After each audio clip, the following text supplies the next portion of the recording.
I would like to show you today how to grip the club properly.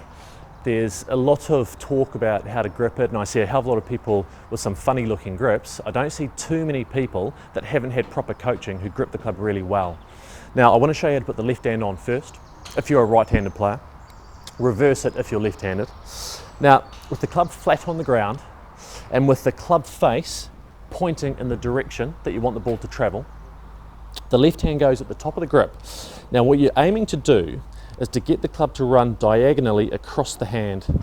So this middle knuckle of your index finger should be directly underneath the grip, and you want the club to travel across the palm and underneath the base of the pad under here. Now a simple way of rehearsing and checking whether you're doing this correctly is by hooking that finger underneath the club, get the club running across the palm like so, and then the test is, can you support the club with none of these three fingers and not the thumb on there either. So it's just literally hooked under there with the index finger and running underneath the pad at the base of the palm. So we talk about pressure points in the grip, and two of the major pressure points in your left hand will be this knuckle and here, the base of the palm.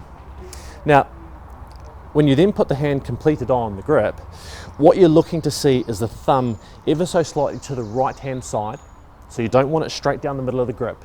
You want to have it slightly to the right, and you should be able to see the back of the hand. So I would recommend at least 2 knuckles, and if you're someone who slices the golf ball, which will be the majority, probably more like 3.5 knuckles. Now, once you've got happy with that, you're going to put the right hand on. Now there's a couple of ways you can do this. You can interlock the index finger and the little finger of your right hand, or the more common way is just resting it on top. I tend to teach people just to rest it on top because it makes it a lot easier for me than to move their hands. So little finger goes on first. Now with the right hand, what I want you to try and do is get the club running through the middle of those fingers.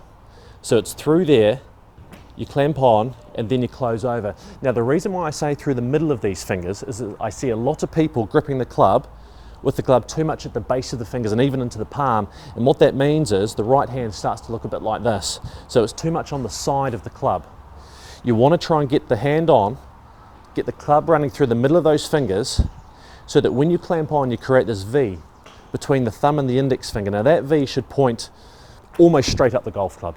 Probably more towards the right shoulder, would be more orthodox, but even if it's straight up the club, I'd be pretty happy.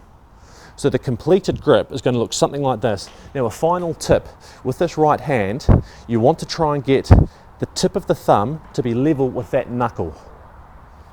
So I don't like to see the right thumb extended down the club. I like to see a short thumb. So I've got a nice short thumb there. I've got the V pointing up towards the right shoulder. I can see a couple of knuckles on my left hand. And now I'm in a really good position to try and make a swing.